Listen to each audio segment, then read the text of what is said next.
जय हिंद दोस्तों, मैं किशन आप सबका स्वागत करता हूं और शुरू करते हैं आज के डिफेंस समाचारों को। यहां पर दोस्तों सबसे पहले अपडेट की बात करते हैं तो वो सुखोई 30 MKI पर अब भारत और ब्रह्मोस एयर लॉन्च क्रूज मिसाइलों को इंटीग्रेट करने वाला है।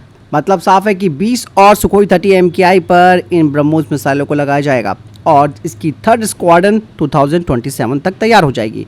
ब्रह्मोस की हालिया सफलता आप सबने देखी होगी कि शानदार तरीके से इसने पाकिस्तानियों को जवाब दिया जिसका तोड़ पाकिस्तानियों के पास था भी नहीं। इवन ये बात प्रूफ हो चुकी है कि भाई ब्रह्मोस कॉम्बैट प्रूवन है। यहाँ पर दोस्तों अभी तक भारतीय वायुसेना की जो 40 सुखोई 30 MKI हैं उन पर ब्रह्मोस मिसाइलें लगाई गई हैं, लेकिन अब 20 और फाइटर जेट्स में ब्रह्मोस लग जाएगी तो आप समझिएगा कि हमारी तीसरी स्क्वाड्रन रेडी हो जाएगी और कुल मिलाकर भारतीय वायुसेना के पास 60 ब्रह्मोस सक्षम जो सुखोई 30 MKI हैं वो हो जाएंगे।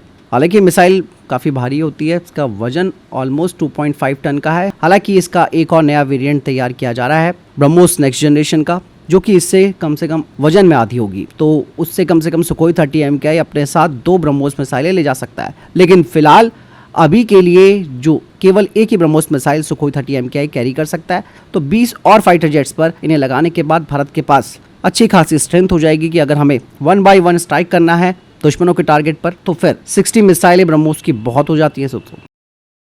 एक और बड़ी अपडेट दोस्तों फिलीपींस को लेकर आ रही है। फिलीपींस के साथ हमने ब्रह्मोस डील को अच्छी तरीके से पूरा किया है और अब फिलीपींस को आकाश 1 एयर डिफेंस सिस्टम मिलने वाला है, जिसके लिए डील अब फाइनल स्टेज पर पहुंच गई है। कल मैंने आपको डिफेंस अपडेट में बताया था कि भारत की अर्मीनिया के साथ भी बातचीत चल रही है। हालांकि अर्मीनिया जो है वो आकाश NG को लेगा, वो बात अलग है, लेकिन यहाँ पर दोस्तों फिलीपींस के लिए ब्रह्मोस के बाद आकाश 1 ऐसे एयर डिफेंस सिस्टम उनकी क्षमताओं को, उनकी ताकत को काफी बढ़ा देगा, खास करके दक्षिणी चीनी सागर में, जैसे कि उनका तनाव अक्सर चाइना के साथ होता रहता है। आकाश 1S ने भी दोस्तों इस बार जो परफॉर्मेंस दी है वो भी काबिले तारीफ रही है, जो कि 30 किलोमीटर की दूरी पर किसी भी फाइटर जेट, क्रूज मिसाइल्स और ड्रोन्स को तेजी से रोकने में सक्षम है। और आकाश एयर डिफेंस सिस्टम को कॉम्प्लेक्स इलेक्ट्रॉनिक वॉरफेयर एनवायरनमेंट में ऑपरेट करने के लिए डिजाइन किया गया है। 360 डिग्री कवरेज ये प्रदान करता है और एक साथ कई टारगेट्स को एंगेज कर सकता है। मतलब साफ है कि इससे फिलीपींस का जो समुद्री और तटीय क्षेत्र है उसकी सुरक्षा काफी बढ़ जाएगी। और यही नहीं दोस्तों, अभी तो देखिए कि इस आकाश एयर डिफेंस सिस्टम के लिए बहुत सारे देशों की लिस्ट अब सामने आने वाली है, क्योंकि हर कोई चाहता है कि हमें एक कॉस्ट इफेक्टिव और एक जबरदस्त हथियार मिले। इसके अलावा दोस्तों हरियाणा की यूट्यूबर ज्योति मल्होत्रा और 5 अन्य को पाकिस्तानी खुफिया एजेंसी के साथ संवेदनशील जानकारी साझा करने के आरोप में गिरफ्तार कर लिया गया है। पुलिस अब इनसे पूछताछ कर रही है। हरियाणा के DSP कमलजीत ने कहा कि हमारे पास मौजूदा इनपुट के आधार पर ज्योति को गिरफ्तार किया है, जिसे कि BNS 152 के तहत गिरफ्तार किया गया है। इसके पास मोबाइल और लैपटॉप बरामद किया गया है और कुछ संदिग्ध चीजें मिली है। इसे 5 दिन की रिमांड पर लिया गया है। आगे की जाँच की जा रही है। ये पाकिस्तानी नागरिकों के साथ संपर्क में थी। इसके अलावा दोस्तों एक और नवंकुर चौधरी उर्फ यात्री डॉक्टर को भी जल्दी गिरफ्तार किया जाएगा। दोस्तों ये सब लोग घर के बेदी लंका ढाई वाले लोग हैं। हथौड़ा बस अब इसके ऊपर भी गिरने वाला है। ये सबसे बड़ा देशद्रोही माना जा रहा है दोस्तों। बार बार देश को नीचे दिखाने की कोशिश करता है और कहता है कि यूरोप के सामने भारत कुछ नहीं है। खुलेआम पाकिस्तान की तारीफ करता है और ये वही लोग हैं जिस थाली में खाते हैं उस पर छेद कर रहे हैं। इनके ऊपर बड़ा एक्शन होना चाहिए ताकि आगे उन लोगों को भी सबक मिल सके जो ये काम करने की सोच रहे हैं। लॉइटरिंग म्यूनिशंस दोस्तों मॉडर्न वॉरफेयर में गेम चेंजर है और इस बार भारत ने लॉइटरिंग म्यूनिशन का इस्तेमाल करके बता दिया कि भाई भारत भी दुनिया में एक ऐसा देश है जो कि जरूरत पड़ने पर लॉइटरिंग म्यूनिशंस का इस्तेमाल कर सकता है। और ऑपरेशन सिंदूर में आपने देखा होगा कि किस तरीके से इन लॉइटरिंग म्यूनिशन ने पाकिस्तान के अंदर जाकर तबाही मचाई। और अब भारत ने दोस्तों एक बड़ा प्लान बना लिया है कि भैया ठीक है, आप हमारी घर की जरूरतों को पूरा करो, लेकिन साथ ही साथ इन्हें एक्सपोर्ट करना भी शुरू कर दो। क्योंकि दोस्तों यहाँ पर सबसे बड़ी बात है कि हर कोई देश अब एक कॉस्ट इफेक्टिव लॉइटरिंग म्यूनिशन खरीदना चाहता है जो कि प्रूवन हो और जिसका सबसे अच्छा ट्रैक रिकॉर्ड हो। ऐसे में दोस्तों रक्षा मंत्रालय भी अब प्राइवेट सेक्टर की फर्म्स को खास तौर से इनकरेज कर रहा है। उनके लिए बोला है कि आप जो ग्लोबल लॉइटरिंग म्यूनिशन का मार्केट है उसमें कम से कम आप 10% का जो हिस्सा है उसे हासिल कर लो। इवन यहाँ पर एक बात और कही गई है कि भाई आपकी जो लॉइटरिंग म्यूनिशन है वो चाइनीज कंपोनेंट से बिल्कुल फ्री होने चाहिए और इवन ये है भी। नागास्त्र 1 यहाँ पर सबसे अच्छा लॉइटरिंग म्यूनिशन देखा जा रहा है, जो कि एक मैन पोर्टेबल लॉइटरिंग म्यूनिशन है। और एक चीज और जो खास बनाती नागास्त्र 1 को वो है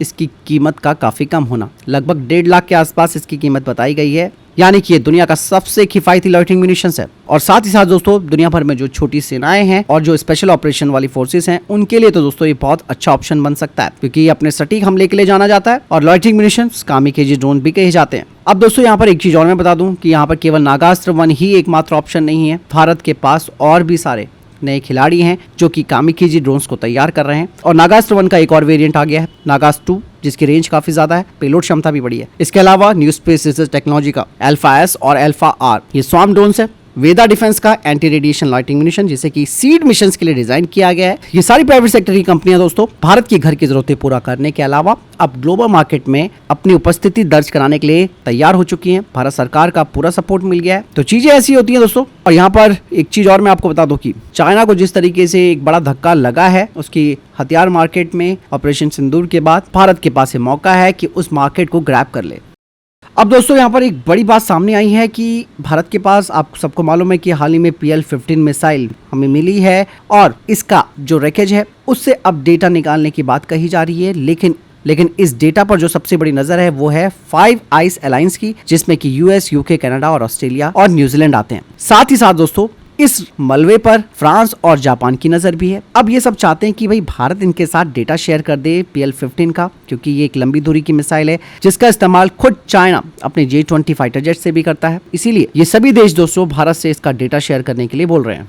ये जो मिसाइल डिब्रीज है दोस्तों, उसमें हो सकता है कि भारत को इसके गाइडेंस सिस्टम, प्रपोजन और जो वल्नरेबिलिटीज हैं यानी कि कमजोरियां हैं उसके बारे में अध्ययन करने का एक बड़ी जानकारी मिल सके। इवन हर कोई देश अपनी सुरक्षा बढ़ाना चाहता है इस मिसाइल के खिलाफ, जैसे कि फ्रांस अपने राफेल जेट की सुरक्षा को बढ़ाना चाहता है, जापान अमेरिकी F-35 फाइटर जेट की क्षमताओं को मजबूत करना चाहता है। हालांकि यहाँ पर रशिया की तरफ से ये बात सामने नहीं आई है कि भैया आप भी हमारे साथ इसे शेयर कीजिए, इसकी डेटा को शेयर कीजिएगा रैकेज के। तो चीजें बहुत हैं। अब यहाँ पर दोस्तों भारत के पास एक चीज और है। अब भारत इस चीज को एक गेम के तौर पर खेल सकता है। भाई फ्रांस से कह सकता है कि भैया आप हमें राफेल का सोर्स कोड दे दो ताकि हम अपनी स्वदेशी मिसाइलें इस फाइटर जेट में लगा सकें। अमेरिका के साथ भी बार्गेनिंग करनी चाहिए, जिनके साथ लगता है कि भाई यहाँ से हमें कुछ मिल सकता है तभी हम ये डेटा शेयर कर सकते हैं। लेकिन इतना आसान भी नहीं है दोस्तों भारत के लिए इस मिसाइल को स्टडी करना, क्योंकि मलबे में काफ़ी सारी चीज़ें खत्म हो जाती हैं और जो कंपोनेंट्स बच भी जाते हैं उन पर भी रिसर्च करने में काफ़ी लंबा वक्त लगता है। हो सकता है कि भारत को इसकी एक अधूरी जानकारी मिले। तो चीज़ें ऐसी भी देखी जा सकती है। दोस्तों पाकिस्तान को भारत ने सिर्फ 3 दिनों में $1 बिलियन का बड़ा तगड़ा झटका दिया है। आप ये देखिए कि पाकिस्तानी एयरफोर्स बिल्कुल ग्राउंड हो चुकी है एक तरीके से। भारत ने सिर्फ 72 आवर्स में पाकिस्तानी एयरफोर्स को जो ताकत दिखाई है उसका अंदाजा आप इस बात से लगा सकते हैं कि इनके एक साब अवाक्स को हमने खत्म किया जो कि 100 से $150 मिलियन का है, 3 F-16 फाइटर जेट जो कि 150 से $210 मिलियन के हैं, 3 J-17S, एक C-130, एक मिराज, 2 HQ-16, एक HQ-9 ADS जो कि 140 से $180 मिलियन के हैं। इसके अलावा 3 AN/TPS-77 रडार जो कि 45 से $60 मिलियन का है, PL-15 जो कि 10 से $20 मिलियन की है। तुर्की के UAVs तो कैसे धराशायी हो रहे थे वो भी आपने देखे, लेकिन ये भी पाकिस्तानियों को महंगे पड़े हैं 15 से $25 मिलियन के बीच।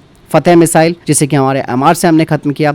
इसके अलावा इनके 11 जो एयरबेस थे उन्हें डैमेज कर दिया, जिसमें करीबन 100 से $150 मिलियन का भट्टा पाकिस्तानियों को बैठा है। तो कुल मिलाकर ये जो क्षति हुई है पाकिस्तानियों की वो 680 से $950 मिलियन के आसपास हुई है, जो कि पाकिस्तान के सालाना डिफेंस बजट का 10% है, जो कुछ दिनों में ही भारत ने खत्म कर दिया। इवन दोस्तों पाकिस्तान ने ऑपरेशन सिंदूर में अपने खत्म हुए जो एयरबेस हैं उनकी मरम्मत के लिए टेंडर जारी किया है, बाकायदा पाकिस्तानी अखबार में, और टेंडर की लिस्ट भी आई है। वहीं दोस्तों जयपुर में इंडियन एयरफोर्स की मेंटेनेंस टीम ने अमेरिकी एयरफोर्स के पर्सनल्स के साथ उनके C-17 एयरक्राफ्ट में आई कुछ गड़बड़ी को साथ में मिलकर ठीक किया है। बता दी कि किस तरीके से भारत और अमेरिका के बीच एक कोऑर्डिनेशन है जो कि लॉजिस्टिक कोऑपरेशन फ्रेमवर्क के तहत है। दोस्तों भारतीय सेना अब अधिक से अधिक संख्या में D4 काउंटर ड्रोन सिस्टम को अपने में शामिल कर रही है। स्वदेशी रूप से इसे तैयार किया गया है और बता दें कि BL और आर्मी एयर डिफेंस के बीच इसे लेकर एक कॉन्ट्रैक्ट पर साइन किया गया है। बता दें कि इस सिस्टम ने ऑपरेशन सिंदूर के दौरान अपनी ताकत को साबित किया, जिसने कि चीनी और तुर्की दोनों को सफलतापूर्वक नष्ट कर दिया। वहीं दोस्तों भारत के प्राइवेट सेक्टर की फर्म SSS डिफेंस ने T-72 squad designated marksman rifle 7.62x51 NATO calibre के लिए तैयार किया है। और ये जो SMDRs हैं दोस्तों, ये वेस्टर्न मिलिट्रीज और स्पेशल फोर्सेस के बीच काफी प्रचलन में है, लेकिन SSS डिफेंस ने इसे भारत के लिए पहली बार पेश किया है। वहीं दोस्तों न्यू स्पेस रिसर्च टेक्नोलॉजी ने भारतीय सेना को अपने कटिंग एज टेथस ड्रोन्स दिए हैं, जिनका शुरुआती बैच सेना को दिया गया है। बता दें कि ये फास्ट ट्रैक प्रोक्योरमेंट के तहत किया गया था। इन टेथस ड्रोन्स को खास तरीके से डिजाइन किया गया है ताकि भारतीय सेना की सर्विलांस और ऑपरेशन एफिशिएंसी जो है वो इनहांस हो सके और अलग अलग टेरेंस में सेना की टेक्टिकल क्षमताओं को ये मजबूत भी करेगा। वहीं ब्रह्मोस एरोस्पेस के पूर्व CEO और MD डॉक्टर सुधीर कुमार मिश्रा ने कहा है कि ब्रह्मोस 2 हाइपरसोनिक क्रूज मिसाइल में डीआरडीओ के द्वारा तैयार किया गया स्वदेशी कटिंग एज स्क्रैमजेट इंजन लगाया जा सकता है। ये खुलासा दोस्तों तब किया गया है जब डीआरडीओ ने हाल ही में स्क्रैमजेट इंजन कंबस्टर के सफल ग्राउंड टेस्ट किए थे, जो कि 1000 सेकंड से अधिक समय तक चला था। उन्होंने कहा कि हम एक हाइपरसोनिक मिसाइल लेकर आएंगे जो कि मैक 5 की स्पीड तक पहुंच जाएगी, और ब्रह्मोस के लिए इन सभी टेक्नोलॉजीज को डीआरडीओ ने इन हाउस विकसित किया था और हमने दुनिया का सबसे बड़ा लॉन्चर भी खुद बनाया और इस स्क्रैमजेट इंजन के 130 से अधिक बार परीक्षण किए जा चुके हैं। दोस्तों ये 1000 सेकंड का जो सफल परीक्षण किया गया था दोस्तों, इसने भारत को हाइपरसोनिक टेक्नोलॉजी में ग्लोबल लीडर्स में से एक बनाया। मतलब साफ है कि ब्रह्मोस 2 एक स्वदेशी स्क्रैमजेट का फायदा उठाएगी, जिससे कि हम रशियन टेक्नोलॉजी पर अपनी निर्भरता को कम कर सकते हैं और आत्मनिर्भरता तो ऑब्वियस सी बात है इससे बढ़ेगी। तेजस मार्क 2 को लेकर एक बड़ी अपडेट सामने आ रही है और कहा जा रहा है कि इसका पहला प्रोटोटाइप अभी तैयार हो रहा है, जिसकी पहली उड़ान अब 2026 में होगी। तेजस मार्क 2 का एक बड़ा एयरफ्रेम है जिसमें कि GF414 INS-6 इंजन होगा। इसके अलावा ISRR, IRST और अस्त्र और ब्रह्मोस NG जैसे हथियार लगे होंगे। प्रोटोटाइप के स्ट्रक्चर का 60% जो हिस्सा है वो पूरा हो चुका है और नवंबर-दिसंबर 2025 तक ये रोल आउट हो जाएगा। इसके बाद ग्राउंड टेस्टिंग होगी और कहा जा रहा है कि 2028 से 2029 तक इसका प्रोडक्शन शुरू हो जाएगा और 2030 से ही ये शामिल हो पाएगा। शुरुआत में 120 फाइटर जेट्स का लक्ष्य रखा गया है। इसके अलावा तेजस मार्क 1A को लेकर भी एक बड़ी अपडेट सामने आई है। HAL की तरफ से कहा गया है कि भले ही सप्लाई चेन के मुद्दे रहे हों, खासकर कि जनरल इलेक्ट्रिक के द्वारा इंजन की सप्लाई में देरी, इसे देखते हुए 2025 के अंत तक वो इंडियन एयरफोर्स को 12 LCA तेजस मार्क 1A फाइटर जेट्स देंगे। दोस्तों चाइना ने अपने एक एयर शो के दौरान अपना एक J-10C फाइटर जेट दिखाया है, जिसमें कि उसने 3 भारतीय राफेल फाइटर जेट, एक सुखोई 30 MKI, एक MiG-29 और एक इजरायली हेरॉन TP की फोटो चिपकाई हुई है, जिसका मतलब ये था कि वो ये दिखाने की कोशिश कर रहा था कि J-10C ने इन सभी को खत्म किया है। लेकिन दोस्तों जैसे उन्होंने इमेज डाली उसके बाद इन लोगों का मजाक उड़ना शुरू हो गया। ये केवल एक चाइना का पब्लिसिटी स्टंट है। J-10C का कोई ऐसा बड़ा इतिहास नहीं है कि उसने किसी जंग में किसी फाइटर जेट को गिराया हो।